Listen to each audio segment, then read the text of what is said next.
बताइए एक बार। चलिए, हाँ, मैं आज आप लोगों को समाज कार्य सिद्धांत के बारे में जिक्र करूँगा। समाज कार्य सिद्धांत जो है कॉमन है, ये देखो आप लोग यूजीसी के भी बच्चे हैं, तो इसलिए आप लोगों के लिए भी इम्पोर्टेंट है यूजीसी के पॉइंट ऑफ व्यू से, और एमपीपीएससी के लिए तो है ही है इम्पोर्टेंट ही है, ठीक है ना। तो ध्यान रखिएगा, समाज कार्य सिद्धांत जो हैं बीस्टिक के द्वारा दिए गए हैं। क्या आप लोगों को पता है जब व्यक्तिगत समाज कार्य के संबंधों को जब रिलेट कराया गया था समाज कार्य सिद्धांत में, तो बीस्टिक के द्वारा ये 7 सिद्धांतों के बारे में चर्चा किया गया था। एग्जाम में प्रश्न आते इस तरीके से हैं कि निम्नलिखित में से बताइए कौन सा सिद्धांत नहीं है, ठीक है ना। हालांकि समाज कार्य के सिद्धांतों के बारे में अगर जब बात होती है तो वहाँ पर क्रियाओं को लेकर बात होती है। क्रिया का मतलब एक्शन से बात होती है। तो एक्शन के जो सिद्धांत होते थे उसमें बेसिकली मूलभूत कुछ तत्व थे, उन्हीं तथ्यों को क्या किया था, उसी पर आधारित था। उन्हीं तथ्यों को बेस बनाकर सिद्धांत के कुछ गुण और तत्व के रूप में जाने गए थे। जैसे कि समाज कार्य की जो प्राथमिक प्रणाली है, उस प्राथमिक प्रणाली में जो भी मनोसामाजिक समस्याएं आती हैं, उन मनोसामाजिक समस्याओं को दूर करने के लिए समाज कार्य सिद्धांत को लाया गया था। तो जब कभी प्राथमिक प्रणाली से रिलेट करने की बात करें, तो संबंध की बात करें, तो वह एक प्रकार से संरचनात्मक हिस्सा बनता है। और संरचनात्मक हिस्सा जो कहता है, इसका मतलब यही होता है कि समाज कार्य के सिद्धांत को। और समाज कार्य का सिद्धांत मैं आप लोगों से बताने से पहले कुछ इम्पोर्टेंट चीज़ें बता देता हूँ। देखिए, व्यक्तिगत समाज कार्य का सिद्धांत और समूह कार्य का सिद्धांत और सामूहिक और सामुदायिक समाज कार्य का सिद्धांत, यानी प्राथमिक प्रणाली में case work, group work, community work के जितने भी सिद्धांत हैं, ये सभी सिद्धांत इसमें फॉलो होंगे। बात समझ रहे हैं आप लोग। तो व्यक्तिगत समाज कार्य का सिद्धांत कॉमन होगा, सामूहिक समाज कार्य का सिद्धांत कॉमन होगा, और सामूहिक और साथ ही साथ सामुदायिक समाज कार्य का सिद्धांत भी कॉमन होगा, ठीक है। और ध्यान रखिएगा, बीस्टिक का नाम इंपॉर्टेंट है, यहाँ पर नाम है बीस्टिक का, ठीक है भाई, ये बीस्टिक नाम है। और ये सिद्धांत आए थे कब, 1957 में, ठीक है।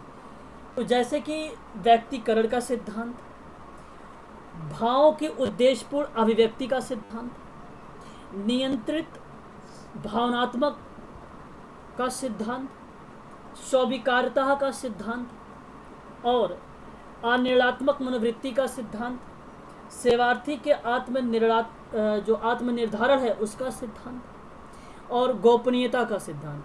ये 7 सिद्धांत जो है बीस्टिक के द्वारा दिए गए हैं, और ये कंपलसरी आप लोगों के लिए है, अनिवार्य है आप लोगों को याद रखना कि बीस्टिक के कौन से सिद्धांत हैं, ठीक है, ये आपको ध्यान रखना है।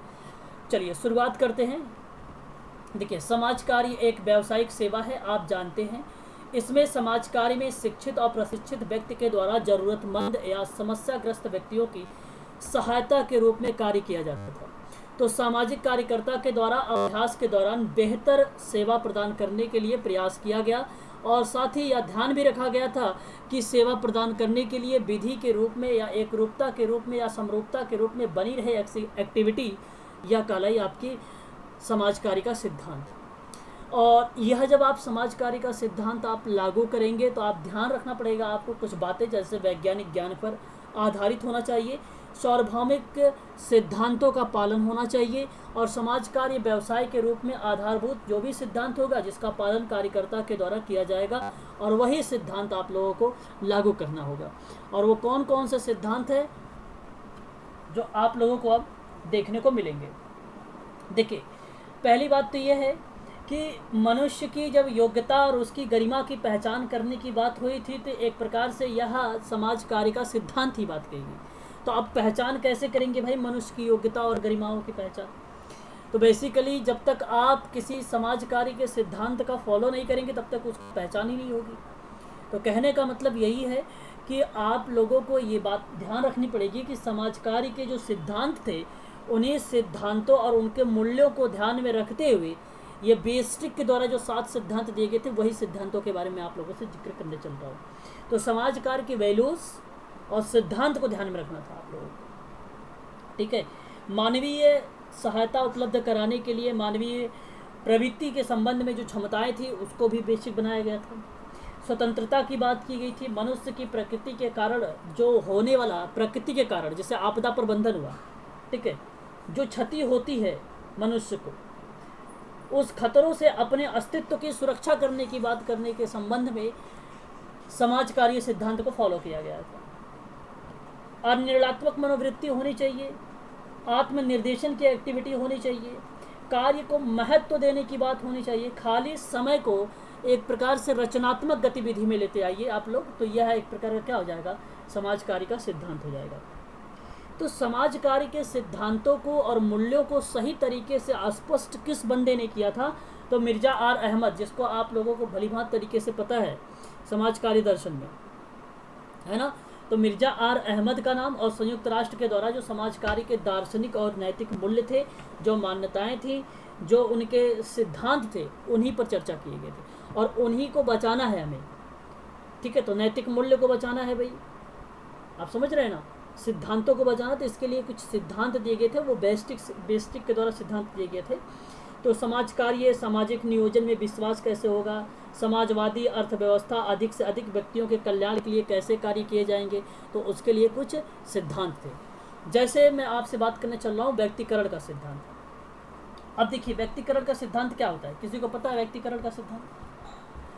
सॉरी, स्वीकृति का सिद्धांत लिखा हुआ है ना, क्या लिखा हुआ है, स्वीकृति का सिद्धांत। अच्छा एक मिनट, कोई आ रहा है, मैं इनको ज्वाइन करता हूँ, ठीक है। तो यहाँ कहने का मतलब स्वीकृति का सिद्धांत में आपको यही ध्यान रखना है। एक मिनट, कोई ज्वाइन कर रहे भाई, एक साथ तो ज्वाइन हो नहीं पाए थे अब ये लोग।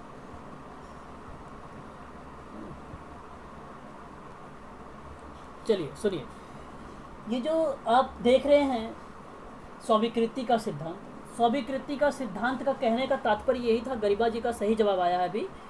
गरिमा जी कह रही है कि भाई जो जैसा है उसे वैसे ही रूप में उसको स्वीकार कर लिया जाए। ये परिभाषा किसने दी थी, तो आपको एक नाम बताता हूँ मैं, रेनाल्ड बर्था का नाम आपने सुना होगा, मैंने आप लोगों से जिक्र भी किया है रेनाल्ड बर्था के बारे में, है ना।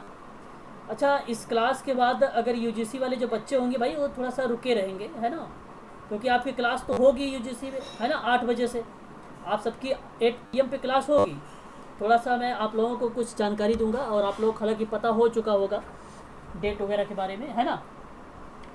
अच्छा, ये अध्ययन देखिए, बर्था जो रेनाल्ड थे, इनके द्वारा ये बात कही गई थी कि जब हम सेवार्थी को जैसा है वैसा ही समझ लेते हैं और मानव साथी के रूप में उसका सम्मान करते हैं, तो हम सेवार्थी को स्वीकृति प्रदान करते हैं। ये इनका स्टेटमेंट था। हालांकि एग्जाम में प्रश्न बना सकता है ये इस स्टेटमेंट को लेकर, स्वीकृति के सिद्धांत में, है ना। तो स्वीकृति का सिद्धांत क्यों लागू किया गया पता है आप लोगों को?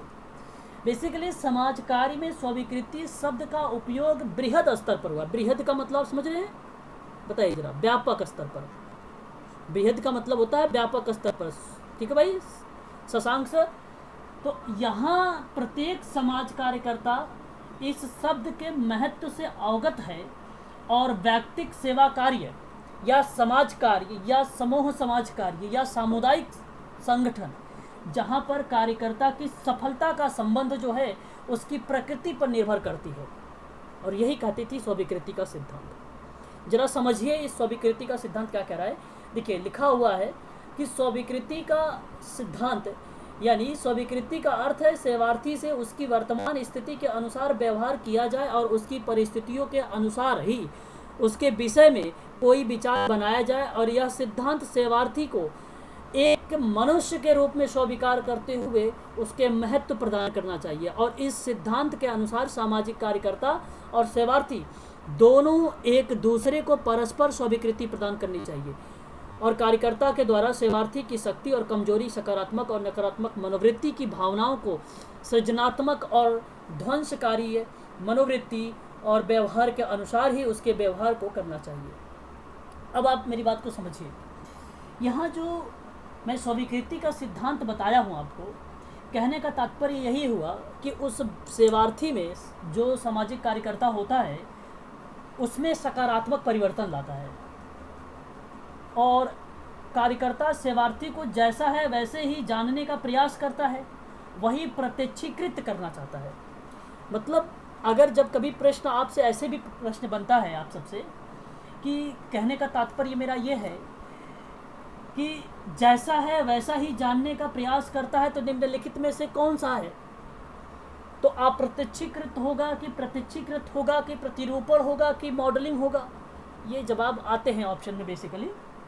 तो आप कहना प्रत्यक्षीकृत होता है ये, और वही रूप देखना चाहता है तथा उन्हीं गुणों को समझना चाहता है, और इसी आधार पर वह सेवार्थी के संबंध को स्थापित करता है। तो समाज कार्य का सुदृढ़ विश्वास है कि सेवार्थी के स्तर को क्या करना है भाई, समूह के स्तर को, समुदाय के स्तर को क्या करना है, हमें ऊंचा उठाना है। तो इसीलिए सेवार्थी में यहाँ पर कहा गया कि जिस तरीके से हो उसे हमें क्या करना चाहिए, स्वीकार कर लेना चाहिए। और इसी स्वीकृति के सिद्धांत में मैं आपको बताऊं कुछ अंग थे। जैसे आप जानते हैं कि समाज कार्य के केश वर्क हो या ग्रुप वर्क हो, उनके सभी के अलग अलग अंग हैं। तो उसी तरीके से सेम अगर मैं बात करूं आप लोगों से, तो सेवार्थी को स्वीकृति करने का भी कुछ अंग रहा होगा। मैंने आप लोगों को बता चुका हूं, केश वर्क के अंग, ग्रुप वर्क के अंग और कम्युनिटी वर्क के अंग बता चुका हूं। तो बताइए जरा मुझे स्वीकृति के अंग क्या क्या हो सकते हैं। एक तो पहली बात अंग यही हुआ, आपको सम्मान करना पड़ेगा। ठीक है, बात को समझिएगा अच्छे से आप लोग। और उसके बाद आपको प्रेम करना, ठीक है, चिकित्सात्मक समझ होनी चाहिए, चिकित्सात्मक समझ होनी चाहिए, प्रत्यक्ष, या अगर मैं आपसे बोलूं तो प्रत्यक्षीकरण होना चाहिए, है ना, और सहायता होनी चाहिए। बात समझ रहे हैं आप लोग? बताइए एक बार, कंफर्म करिए। तो आप लोगों को मैं यहाँ पर यही बताना चाह रहा हूँ कि जो स्वीकृति का सिद्धांत है, ठीक है, वह स्वीकृति का सिद्धांत कहता है कि भाई एक प्रकार से सम्मान करना चाहिए, सहायता, प्रत्यक्षीकरण होना चाहिए, चिकित्सात्मक समझ होनी चाहिए, प्राप्त करने जैसी एक्टिविटी होनी चाहिए, ये सारी चीज़ें होनी चाहिए। क्या आप जानते हैं प्रत्यक्षीकरण क्या है? बताइए जरा, किसी को पता है प्रत्यक्षीकरण क्या है, जो मैंने अभी यहाँ पे लिखा है प्रत्यक्षीकरण? प्रत्यक्ष होना, वेरी गुड। जब कभी भी जो सोशल वर्कर होता है, जब वह वस्तुगत तथ्यों को लेता है कि वस्तुगत, और आप समझ रहे होंगे, ठीक है, वस्तुनिष्ठ किसे कहते हैं और व्यक्तिनिष्ठ किसे कहते हैं। जब कभी भी सामाजिक कार्यकर्ता वस्तुनिष्ठ तरीके से तथ्यों को देखता है और उसे स्वीकार करता है और उसमें निष्पक्ष होकर अवलोकन करता है, तो कार्यकर्ता का उत्तरदायित्व ये होता है एक प्रकार से प्रत्यक्षीकरण करना। तो प्रत्यक्षीकरण में एक प्रकार से सेवार्थी और कार्यकर्ता क्या होंगे, आमने सामने होंगे, वही कहलाता है आपका प्रत्यक्षीकरण कहलाता है। ठीक है, तो यह आप समझ गए होंगे स्वीकृति के सिद्धांत के अंतर्गत, है ना, क्या क्या चीज़ें आती हैं, और वही चीज़ें यहाँ पर मेंशन की गई हैं। क्लियर हो गया है आप लोगों को स्वीकृति का सिद्धांत? जरा मुझे बताइए। बहुत अच्छी बात है। अगर मैं बात करता हूँ यहाँ पर देखिए संचार का सिद्धांत। संचार का सिद्धांत एक अत्यंत ही महत्वपूर्ण है। प्रथम मुलाकात के साथ ही कार्यकर्ता और सेवार्थी से बातचीत, विचार विमर्श की प्रक्रिया जो है आरंभ हो जाती है। देखिए यहाँ पे जो संचार की, अगर मैं आप लोगों से बात करूँ संचार के सिद्धांत के बारे में, क्या आप लोग जानते हैं संचार के सिद्धांत क्या होते हैं? बताइए जरा। अगर आप लोगों को पता है संचार का सिद्धांत तो एक बार जरा मुझे कंफर्म करिए, क्या हो सकता है संचार का सिद्धांत? आदान प्रदान, ठीक है, ठीक है,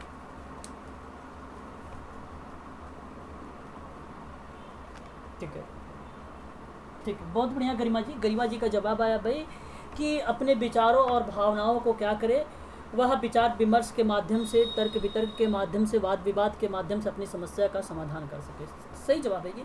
तो संचार के सिद्धांत, सुनिए, संचार का सिद्धांत में आपको एक बात ये ध्यान रखनी है कि कार्यकर्ता और सेवार्थी के बीच जो वार्तालाप होगा वह एक प्रक्रिया के रूप में प्रारंभ होना चाहिए। जैसे कि मैं आपसे कहूँ, सेवार्थी की जो समस्या है उसको आप सुनिए, है ना, उसका मैंने एक बार आप सबको क्लास दी थी परामर्श को लेकर, और उसमें समझाया था कि आप लोगों को उसकी नेगेटिविटी को नहीं बताना है।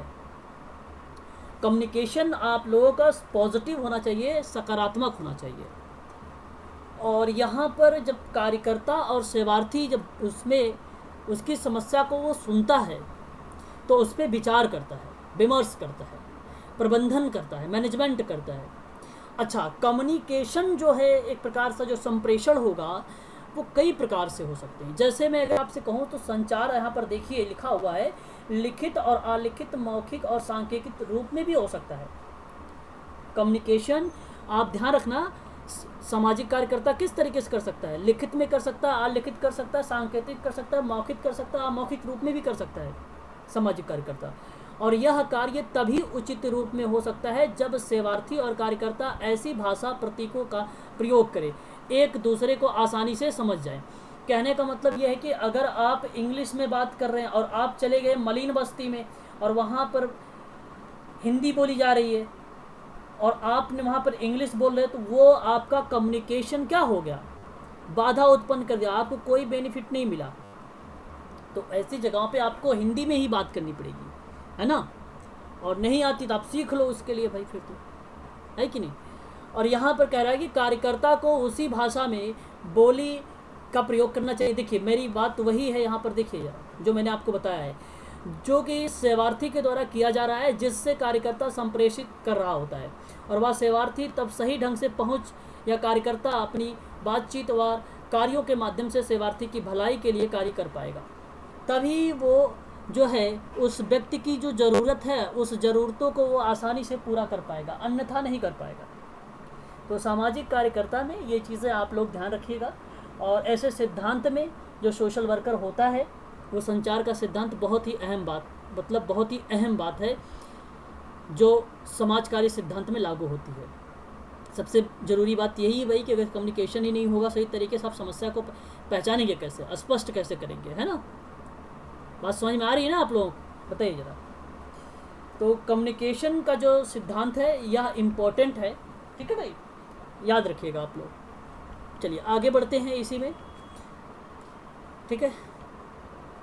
बाकी सारी चीज़ें वही लिखी हुई है जो मैं आपको पीडीएफ दे रहा हूँ, पीडीएफ से आप देख सकते हैं, ठीक है।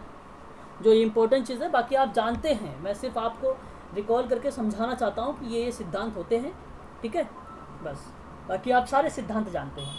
देखिए व्यक्तिकरण का सिद्धांत, व्यक्तिकरण का सिद्धांत क्या कहता है, व्यक्तिकरण का अर्थ क्या होता है। देखो व्यक्तिकरण के सिद्धांत कहने का जो मतलब है कि प्रत्येक व्यक्ति एक दूसरे से यूनिक होता है, अद्वितीय गुण पाए जाते हैं, है ना। और जब आप पहचान या समझ को बेहतर बनाने की कोशिश करते हैं तो उसके लिए समायोजन की दिशा में आप जाते हैं। समायोजन का मतलब आप समझ रहे हैं, एक बार जरा मुझे कंफर्म करिए, समायोजन का मतलब समझ रहे हैं आप लोग। कोऑर्डिनेशन करना, वेरी गुड।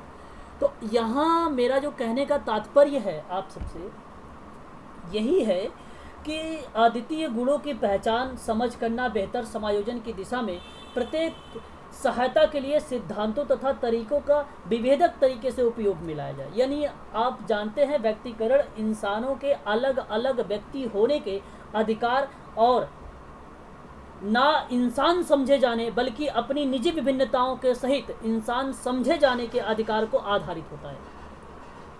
सिंपल लैंग्वेज में प्रत्येक व्यक्ति को एक अलग और अद्वितीय सत्ता के रूप में मान्यता देने की बात करता है ये व्यक्तिकरण का सिद्धांत। और व्यक्तिकरण के सिद्धांत में आप एक नाम याद रखना, और ये एग्जाम में यूजीसी में प्रश्न बनाया गया था एक बार, बर्जाइना रॉबिसन का नाम सुना है आप लोगों ने,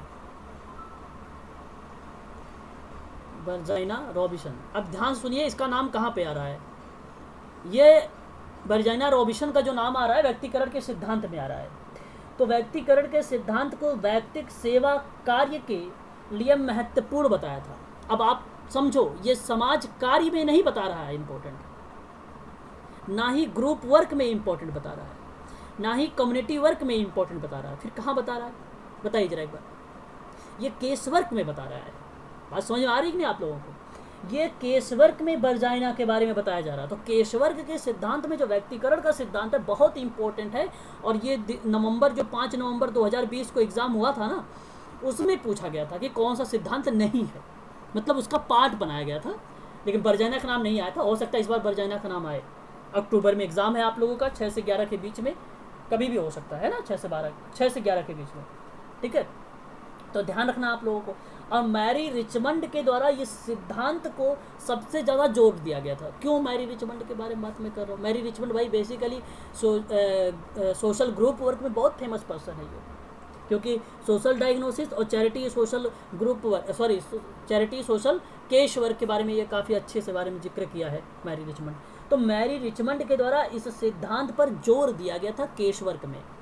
केस वर्क में इस सिद्धांत के कार्यों को इम्पोर्टेंट बताया है, कार्य को लेकर, वर्क, टास्क, वर्क कहो या टास्क कहो, इस पर जोर दिया वर्जाइना ने। और इस सिद्धांत पर बल दिया या विकास की बात किया मैरी रिचमंड ने। मैं आशा करता हूं कि आप लोग व्यक्तिकरण के सिद्धांतों से सहमत होंगे।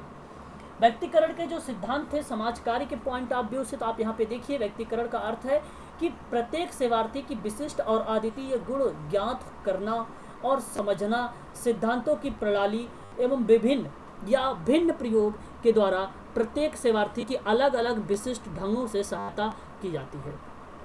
ये था व्यक्तिकरण का सिद्धांत। और व्यक्तिकरण का जो सिद्धांत था मानव गरिमा पर आधारित। अच्छा, मैंने आपको स्टार्ट में ही, शुरुआत में ही दो चार बातें बता दिया था, आप लोगों को अगर याद है तो बताइए जरा मुझे।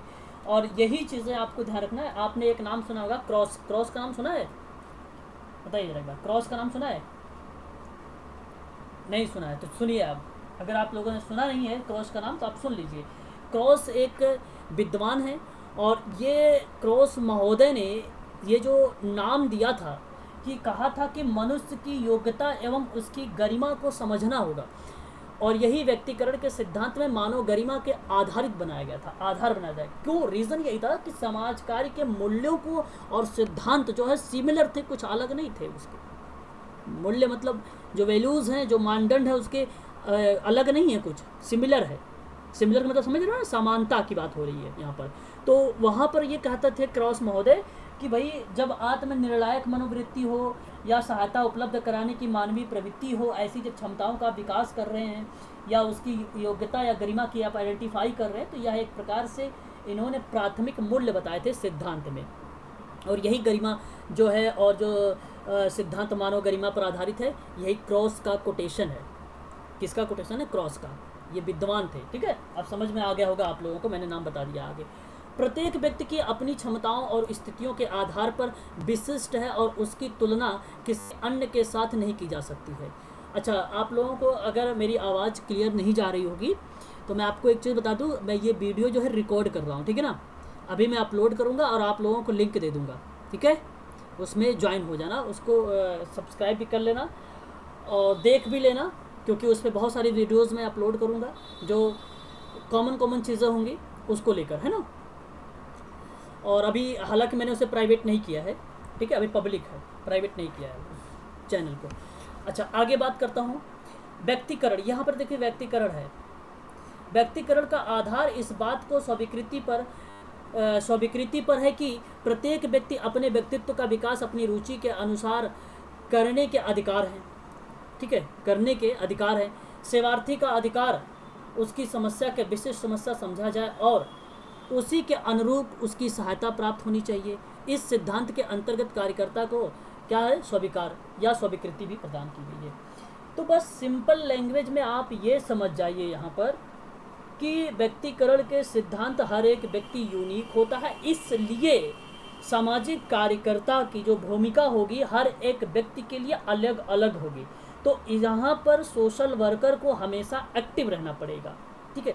कौन कब व्यक्ति आ जाए, और आप जानते हैं हर एक व्यक्ति यूनिक है, यही कारण है कि उसकी समस्या भी अलग हो सकती है। तो अलग समस्या होने के कारण व्यक्तिकरण का सिद्धांत जो है समाज कार्य के सिद्धांत में इन्वॉल्व किया गया था, ठीक है। क्लियर हुआ? और ध्यान सुनिए, जो व्यक्ति तार्किक प्रकृति का वैयक्तिक सार का तत्व माना गया है, जैसे जो एक मान लीजिए एक व्यक्ति है और तार्किक प्रकृति मतलब नेचर है, तो तार्किक प्रकृति का वैयक्तिक सार का तत्व है, ये बात किसने कही है, किसी को पता है? बोलिए, आप लोग जरा बोलिए। हाँ, बोइथियस नाम था। क्या नाम था उसका? बोइथियस नाम था। और ये बोइथियस ने व्यक्तिकरण के सिद्धांत में इसने ये बात कहा कि तार्किक प्रकृति का वैयक्तिक सार का तत्व माना जाता है, क्योंकि मानव प्रकृति मानव जाति में समान होती है, लेकिन प्रत्येक व्यक्ति की व्यक्तिगताकरण या अद्वितीयकरण जो देखने को मिला है वो व्यक्तिकरण में सेवार्थी के लिए आवश्यक होता है। वहाँ पर हमें यहीं पर देखने को मिला है। तो प्रत्येक व्यक्ति जो है अपने वांछानुक्रम, पर्यावरण, विभिन्न प्रकार की ज्ञानात्मक क्षमता या योग्यताओं आदि चीज़ों से बताऊं तो वो भिन्न होता है। तो यही कारण था, जब भिन्न होने का कारण बताया था तो वो बोइथियस ने बताया था। ठीक है, बोइथियस ने इसका नाम आया, ये चीज़ आप लोग यहाँ पर ध्यान में रखिएगा। ठीक है, तो यहाँ पर जो सोशल वर्कर की भूमिका होगी वो क्या हो सकती है? आप लोग को पता है सोशल वर्कर की भूमिका क्या हो सकती है? तो सोशल वर्क की भूमिका जो थी, व्यक्ति की बात करूँ या समाज कार्य में बात करूँ, तो समाज कार्य के सिद्धांत में कार्यकर्ता अभिन्न और मुक्त होना चाहिए। अभिन्न का मतलब ये होना चाहिए कि उसमें जो है ना वस्तुनिष्ठता देखनी होनी चाहिए, वस्तुनिष्ठता के दृष्टिकोण से वो देख सके, सभी को पक्षपात ना कर सके, ये चीज़ें होनी चाहिए। और मानव व्यवहार को स्पष्ट ज्ञान कर, मतलब जो मानव व्यवहार का ज्ञान है, जो उसका ज्ञान उसने अनुभव के आधार पर जो लिया है, वो सही तरीके से क्या कर सके, एक्सप्रेस कर सके, अभिव्यक्त कर सके। वो बात समझ रहे हैं आप? सेवार्थी की बातों को सुनने को और अवलोकन करने की उसके अंदर क्षमता होनी चाहिए। ये एक प्रकार की जो है सामाजिक कार्यकर्ता की भूमिका ऐसी होती है। ठीक है, और आप ध्यान रखेंगे भावनाओं को समझने की योग्यता होनी चाहिए उसके अंदर। ठीक है, ये सारी की सारी बातें जो है आप लोगों को ध्यान रखना होगा व्यक्तिकरण में। और व्यक्तिकरण में अगर मैं आपसे बात करूं तो ये कुछ साधन होते हैं। साधन का नाम सुना है आप लोगों ने? रिसोर्सेज क्या क्या हो सकते हैं व्यक्तिकरण के सिद्धांत में? देखिए, व्यक्तिकरण के सिद्धांत में जो साधन होंगे,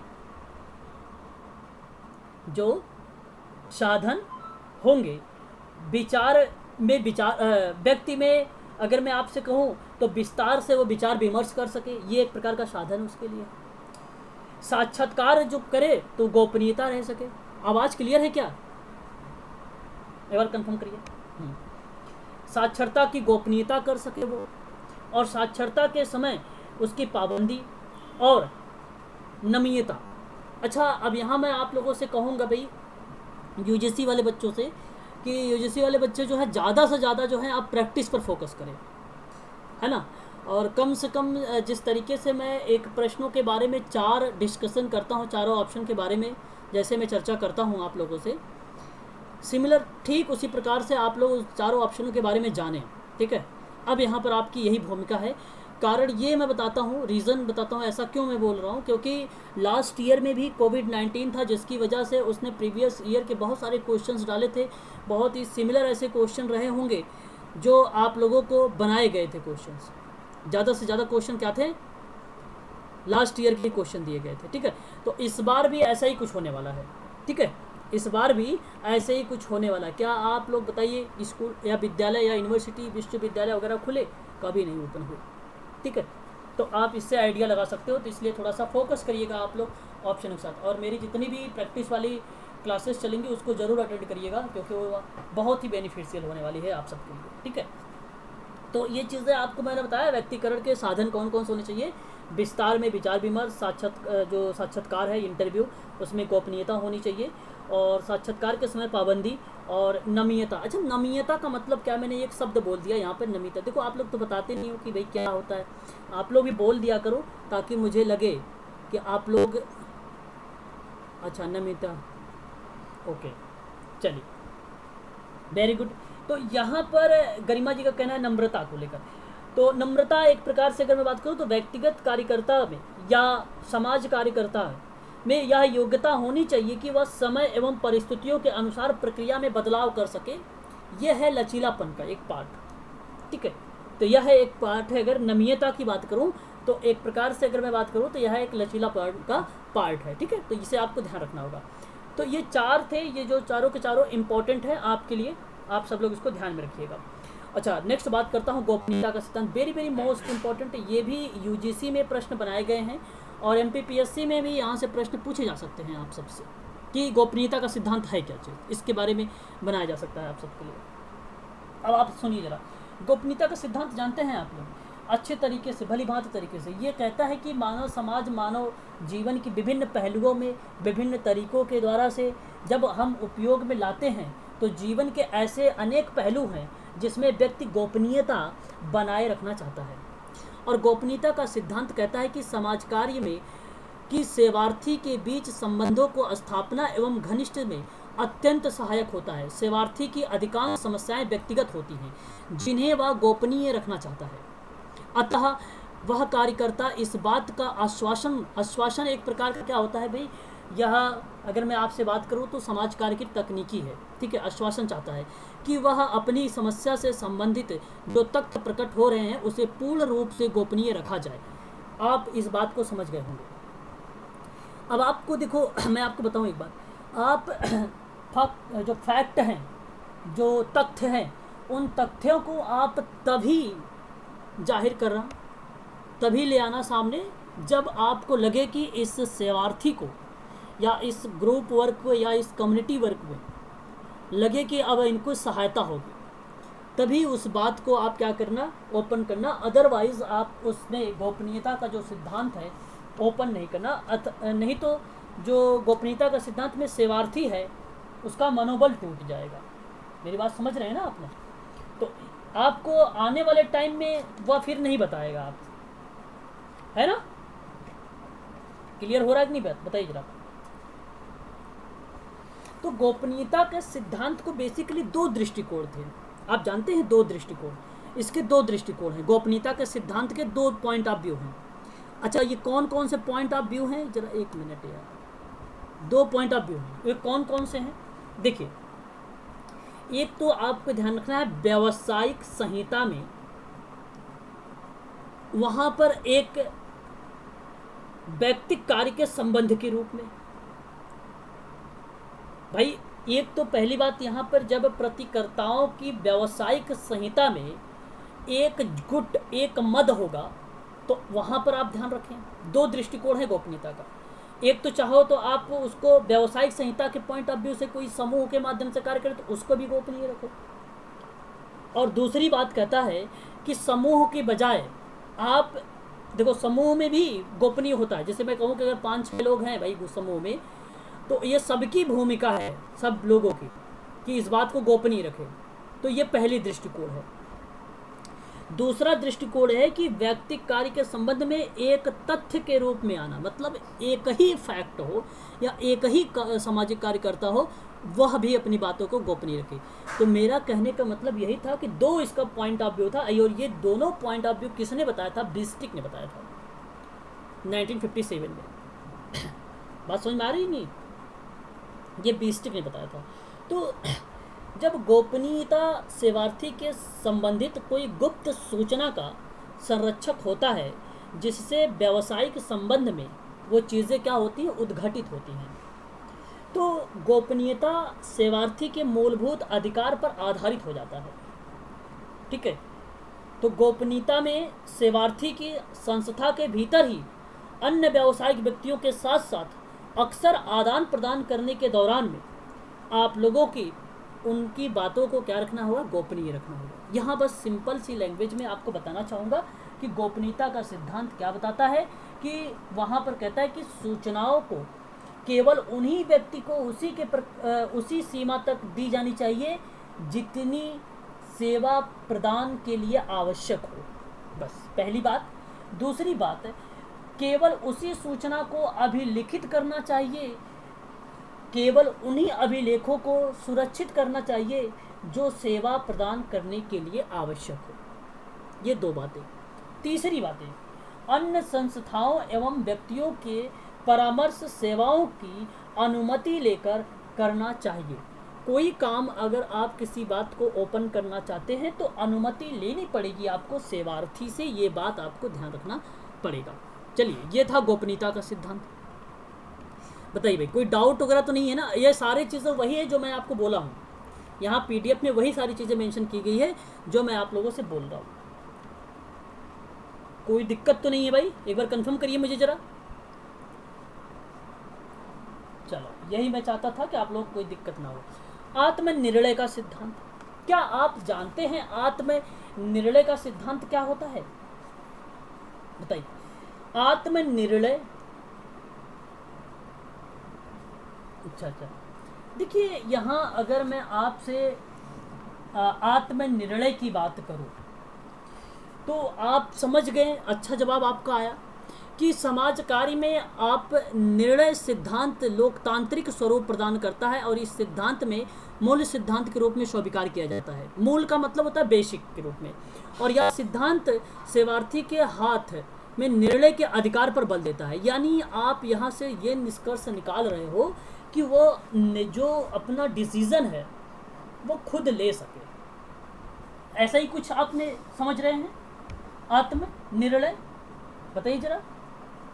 हाँ, तो आपको यही सारी चीज़ों को ध्यान में रखना है। और आत्मनिर्णय, आपको एक और शब्द यहाँ पर मैं बताना चाहूँगा कि आत्मनिर्णय किन चीज़ों को रिलेट करने की कोशिश कर रहा है। ये जो आत्मनिश्चय वाली एक्टिविटीज़ होती हैं, प्रोत्साहित करने वाली जो एक्टिविटीज़ होती हैं, उसको रिप्रेजेंट करता है कि सेवार्थी को अपनी अभिरुचि के अनुसार व्यक्तिगत सेवा कार्य या समूह सेवा कार्य या आपसे मैं कहूँ सामुदायिक सेवा कार्य में भाग लेने के लिए या सहभागिता निभाने के लिए उसकी पूरी स्वतंत्रता होनी चाहिए। अधिकारों की आवश्यकताओं को पूरा उसको महत्व देना चाहिए। तो प्रत्येक व्यक्ति अपने लिए सर्वोत्तम चयन करने का अधिकार है उसे, और इसके लिए अपनी इच्छा अनुसार अपनी समस्या का समाधान करना भी चाहता है तो उसे करने दीजिए। बताइए जरा, कोई दिक्कत तो नहीं यहाँ तक? बताइए। चलिए, बहुत अच्छी बात है। तो ये है एक प्रकार से आत्मनिर्णय का सिद्धांत, और आत्मनिर्णय के सिद्धांत में उसको बस यही चीज़ें आपको ध्यान रखना है कि उसे आत्मनिर्णय में वह स्वयं से निर्णय ले सके, उसका मार्गदर्शन आप करें, आत्मसम्मान उसका बढ़ाएं, आत्मविश्वास में उसकी वृद्धि करें। यही लास्ट पॉइंट पे यही चीज़ें लिखी गई है, ये चीज़ भी आप लोग ध्यान रखिएगा, ठीक है। और देखिए यहाँ पर अनिर्णयात्मक मनोवृत्ति है। अच्छा, अनिर्णयात्मक मनोवृत्ति का मतलब जानते हैं आप लोग क्या होता है? आप देखिए, ध्यान सुनिए, यहाँ पर व्यक्तिगत सेवा कार्य का संबंध विशिष्ट गुण से है, एटीट्यूड से है, उसके अभिवृत्ति से है उसके। तो ऐसी कंडीशन पर ये जो सिद्धांत है व्यवहारों को समझने के लिए बड़ी कठिनाई महसूस करता है। ये सिद्धांत में भाई उसका एटीट्यूड क्या है क्या नहीं है, बड़ा दिक्कत करता है समझने में। तो कार्यकर्ता अपनी प्रक्रियाओं में इसकी मनोवृत्ति को अपनाता है और इस मनोवृत्ति के आधार पर सामाजिक व्यक्तिगत सेवा कार्य, समूह कार्य और ग्रुप वर्क या कम्युनिटी वर्क में यहाँ पे उसको क्या करता है भाई, दर्शन देने की बात करता है। अच्छा, यहाँ पे अगर मैं आपसे कहूँ तो ये दर्शन फिलॉसफी वाले दर्शन है जो मान्यता ये देता है कि व्यक्ति की समस्या उत्पन्न करने में कोई दोष नहीं है और ना ही कोई अपराध है, बल्कि उसकी परिस्थितियों का उत्तरदायित्व होता है, उसकी परिस्थितियों को उत्तरदायित्व होता है। यानी सेवार्थी का दृष्टिकोण समझना अत्यंत आवश्यक है। यहाँ पर पहली बात आपको ध्यान रखनी है। देखिए यहाँ पर क्या कह रहा है कि इस सिद्धांत में मान्यता के अनुसार कार्यकर्ता के द्वारा सेवार्थी या उसकी समस्या को देखकर तुरंत ही निर्णय नहीं लेना चाहिए। मतलब एटीट्यूड है उसका भाई, अब ये भी निर्णय मत ले लीजिए आप तुरंत भाई, हाँ ये जो चीज़ें हैं कि सत्य बता रहा है, ये सही चीज़ें हैं, जब तक आपके पास कोई तथ्य नहीं है तब तक आप किसी निर्णय तक ना जाए, ठीक है। बल्कि तब तक उसे किसी प्रकार का कोई निर्णय नहीं देना चाहिए जब तक कि वह सेवार्थी की समस्या समुचित तरीके से अध्ययन निदान ना मिल जाए। वही चीज़ें हैं जब तक कोई आपको तथ्य ना मिल जाए, है ना।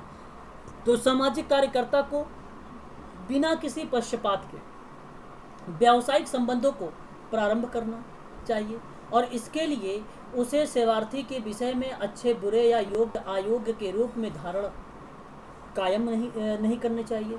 और यह कार्यकर्ता को समस्या के विषय में कोई भी अतार्किक या अवैज्ञानिक निर्णय लेने से रोकता है। ठीक है, और यह सिद्धांत कार्यकर्ता व्यावसायिक ढंग से करता है। ठीक है, यही चीज़ यहाँ पर बताने की कोशिश की जा रही है। ठीक है, तो यह जो आपको बता रहा हूँ मैं कि प्रत्येक व्यक्ति का जो कार्य है उस कार्य के लिए स्वयं दोषी है या उससे अपराधपूर्ण कार्य नहीं किया है, इसी तरह से या इसके आधार पर आप उसको दोष को ना ठहराएं जब तक आपको कोई तथ्य ना मिल जाता। ओके, ये बात ध्यान रखना आप लोग। क्लियर हो गया? बोलिए। नियंत्रित संवेगात्मक संबंध का सिद्धांत। देखिए, जो नियंत्रित संवेगात्मक संबंध का सिद्धांत है वो क्या करता है? नियंत्रित का मतलब होता है किसी चीज को नियंत्रण में लाना। भाई, किसी चीज को हमें नियंत्रण में लाना है। अब नियंत्रण कहने का तात्पर्य क्या हुआ, जरा मुझे बताइए आप लोग। क्या है नियंत्रण? जो यहाँ पर मैं आपको बताना चाह रहा हूँ, क्या है नियंत्रित संवेगात्मक संबंध का सिद्धांत, जरा बताइए मुझे आप लोग।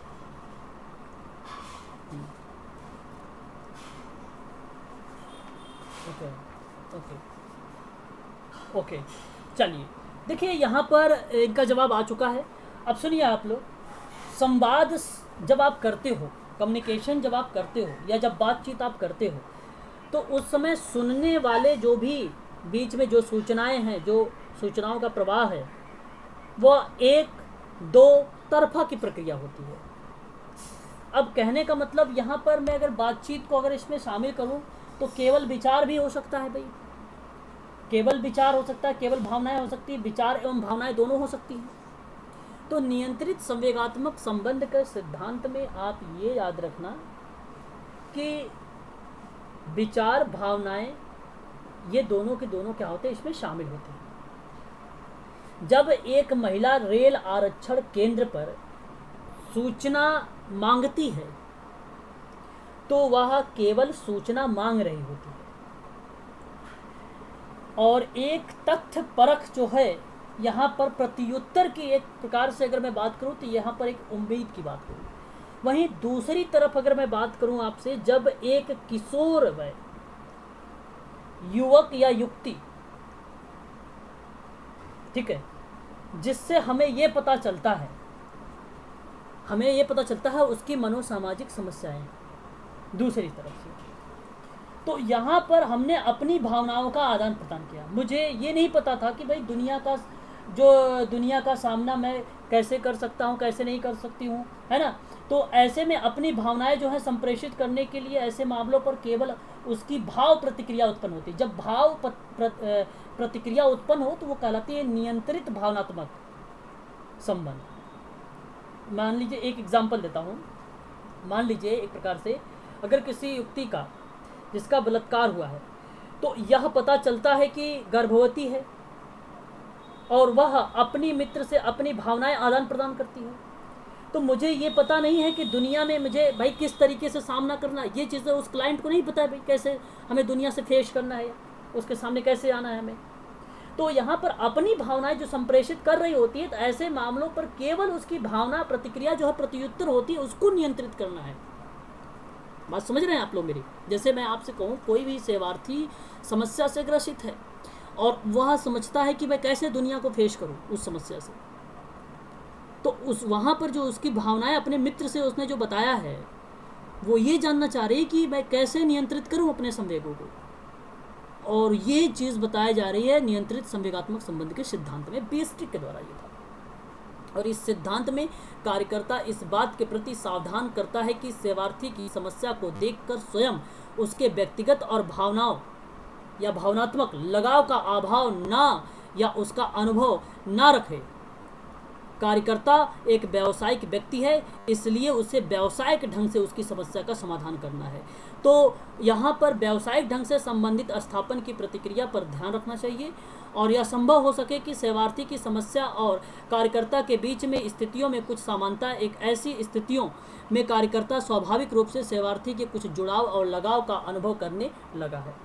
तो ये गतिविधि होनी चाहिए, ठीक है। तो उसके जो व्यावसायिक ढंग से जो समस्या समाधान की प्रक्रिया है उसको आप फॉलो करिए, उसको आप क्या करिए, लगाइए उसको, ठीक है। तो यहाँ पर कहने का मतलब यहीं पर मैं आप सबसे बताना चाह रहा था कि केवल विचार भावनाएं, और विचार भावनाएं जो होती है इसमें क्या होती है, इन्वॉल्व होती हैं, ठीक है। तो सामाजिक व्यक्तिक कार्य हो या सामाजिक समूह कार्य हो या सामुदायिक कार्य हो, तो उनको विचार और भावनाएं दोनों स्तर के संवाद को कौशलों की ज़रूरत होती है, ठीक है। तो ऐसे पे तथ्य परक जानकारी प्राप्त करनी पड़ेगी आपको। तथ्य का मतलब होता है फैक्ट पर, और इसी के साथ सेवार्थी के विचार, सोच, भावनाओं का अध्ययन करना चाहिए आप लोगों को, ठीक है।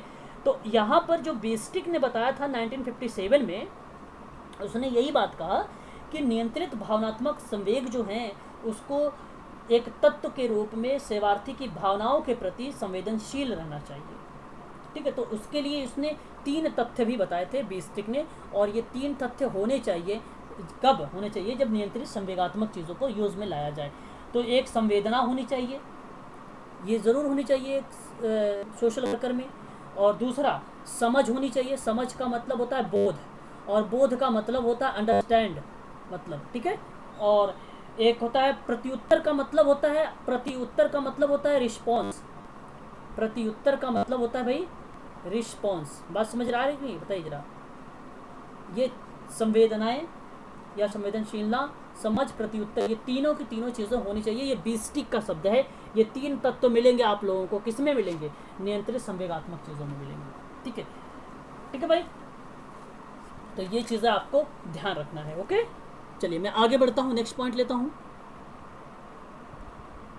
अच्छा, वह अपने मनोभाव और गोपनीय सूचनाओं को प्रकट करने में हिचक सकता है। कार्यकर्ता के परानुभूति का उपयोग करते हुए अपने भावनाओं और संवेगों को नियंत्रित करते हुए व्यावसायिक प्रतिबद्धों को प्रदर्शित करता है।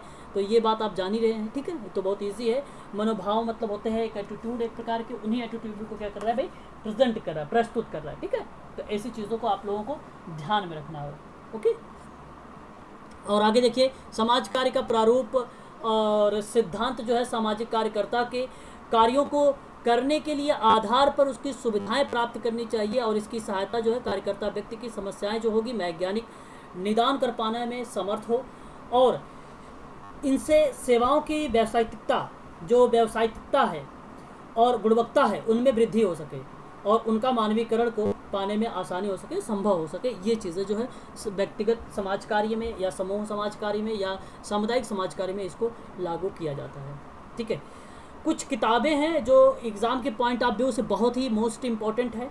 जैसे आपको मैं बताऊं, क्रेन WC के अकॉर्डिंग इनके द्वारा एक किताब लिखी गई, और ये किताब जो थी, ये किताब बेसिकली बनाई गई थी किसके आधार पर, कोहलबर्ग के द्वारा रचित की गई।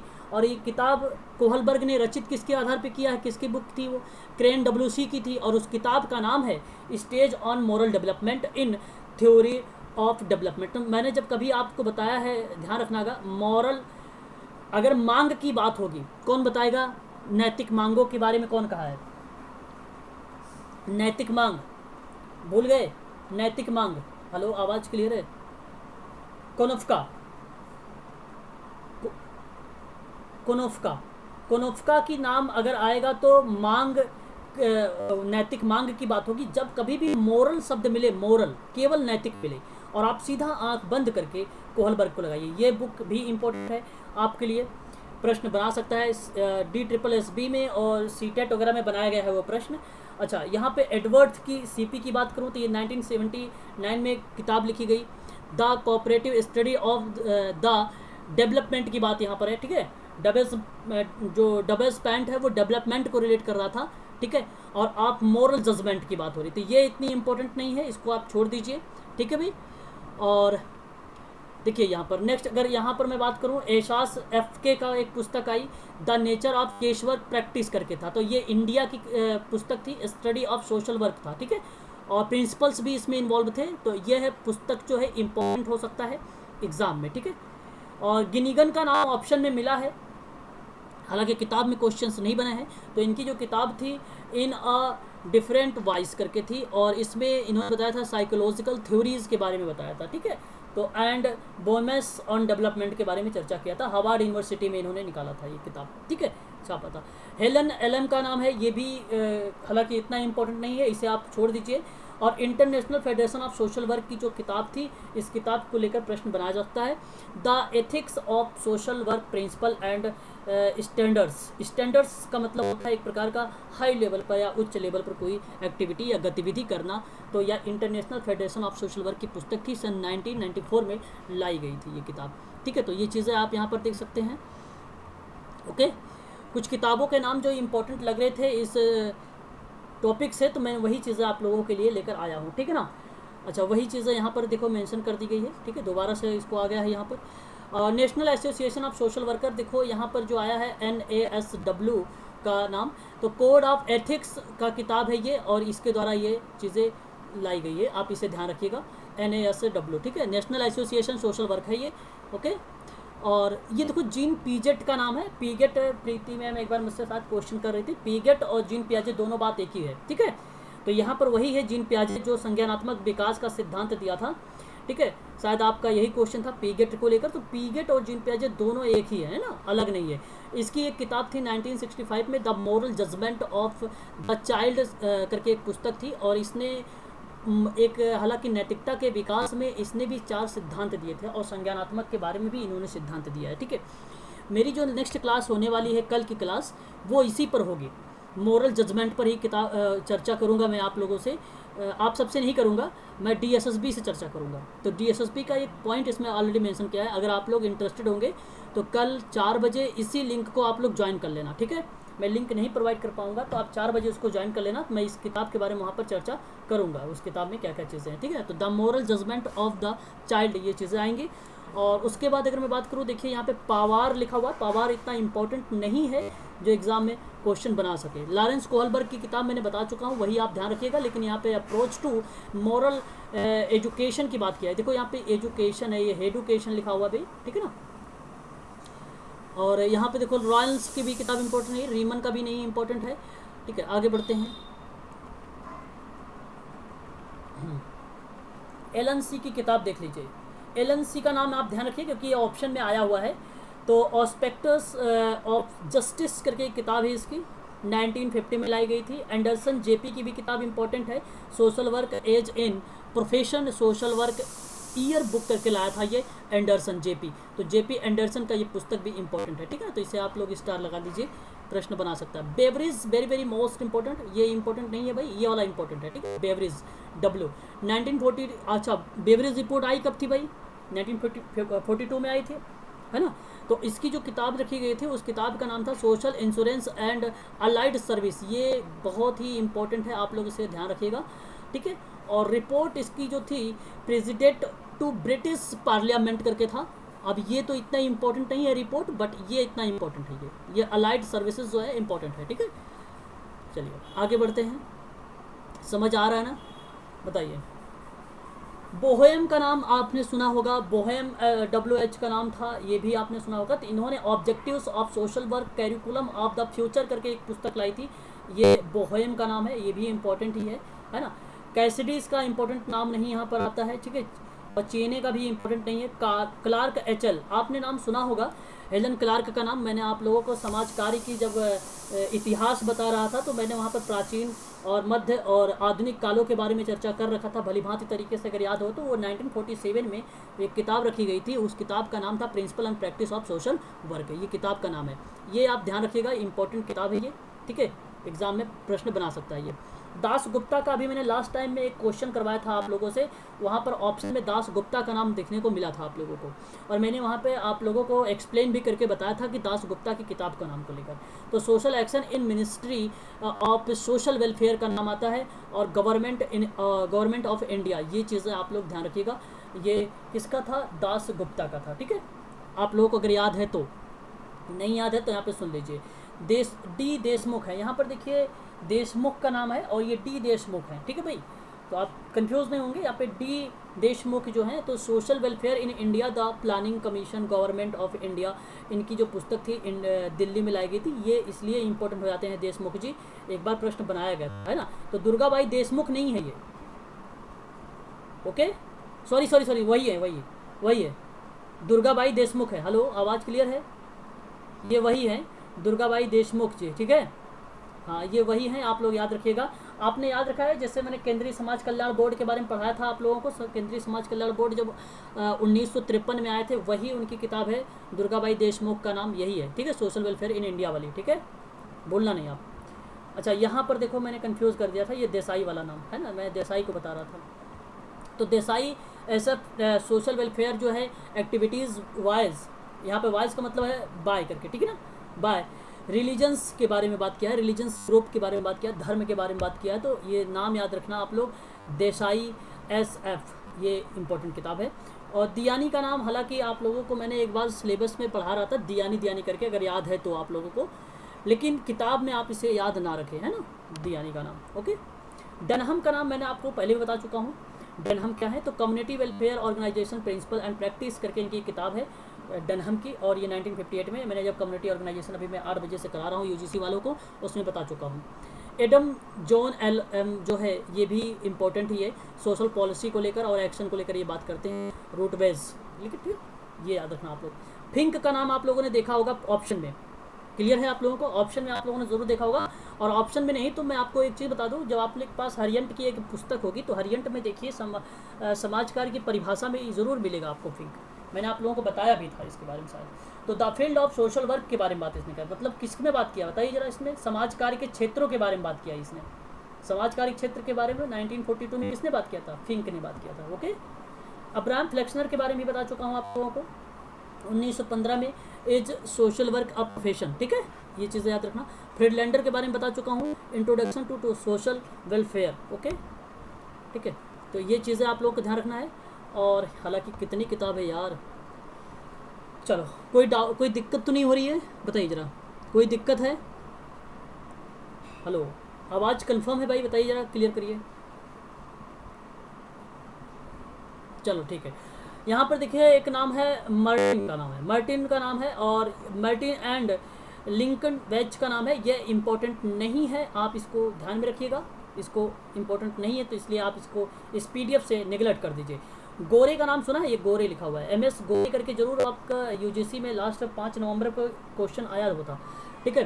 तो यह social reform ministry of welfare government of India का था। गोविंद, ये इंपॉर्टेंट नहीं है, हटा दो इसको। जैकाब को भी हटा दो। कैनिथ का ले लो, इंपॉर्टेंट है ये। कैनिथ LM का जो है, ये आपको सोशल एक्शन में आपको मैं पढ़ाऊँगा, तो वहाँ पे कैनिथ की परिभाषा बताऊँगा आप लोगों को, है ना, मैरी रिचमंड की, और कैनिथ की परिभाषा बहुत इंपॉर्टेंट है सोशल एक्शन में। तो इनकी एक किताब थी 1945 में, social work and social action, ठीक है। और उसके बाद देखो मैडम P का नाम इंपॉर्टेंट नहीं है, इसको हटा दीजिए, ठीक है। सोशल मूवमेंट में नाम इसका आता है लेकिन इंपॉर्टेंट नहीं है।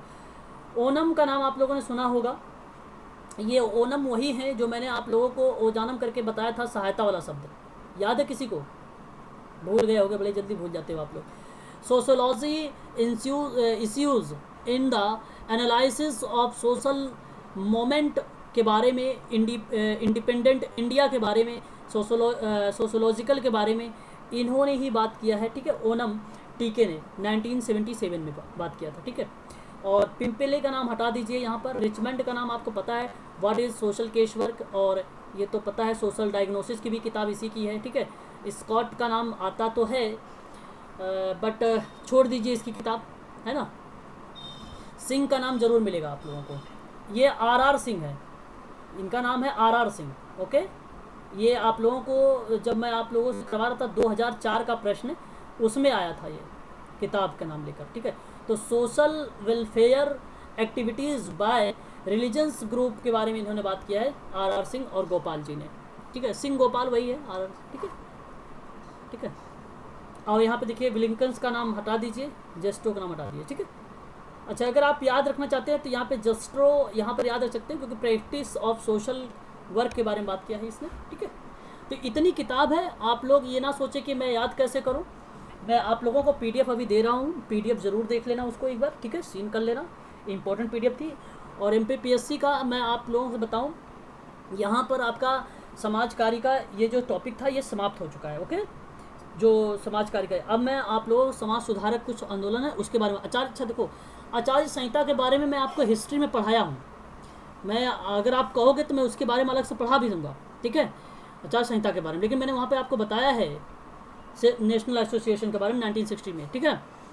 तो आप लोग कमेंट करना मुझे, ठीक है, ग्रुप में बताना, अगर चाहोगे तो मैं आपको उसका करवा दूंगा, PDF वगैरह भी दे दूंगा। उसका नैतिकता वही है, आचार संहिता में मोरल डेवलपमेंट में नाम आता है लॉरेंस कोहलबर्ग का, उसी को लेकर मैं बताऊंगा, ठीक है। अगर चाहिए तो उसके बारे में बता दूंगा, मैं करवा दूंगा। और नेक्स्ट जो कल की क्लास होगी वो आंदोलन पे होगी, उसके बाद आंदोलन प्लस ये सिद्धांत की कुछ किताबों को लेकर मैं आप लोगों के लिए प्रैक्टिस लेकर आऊँगा। ओके, तो आज के लिए इतना ही रखते हैं भाई।